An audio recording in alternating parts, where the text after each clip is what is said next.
ஆமா மஞ்ச சார்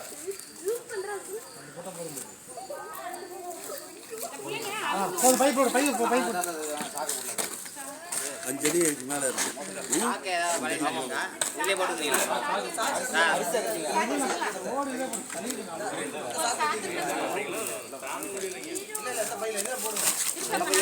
சின்ன ஓட்டையா இருந்தாலும் புடி ஓடி போடும்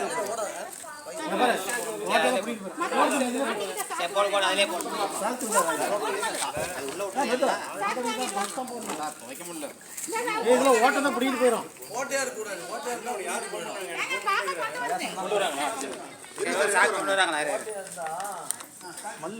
துணி சாக்கா இருந்தா இது இந்த மாதிரி பயிரெல்லாம் ஓடி போயிடும் பிடிங்கிட்டு வந்து பின்னாடி போ.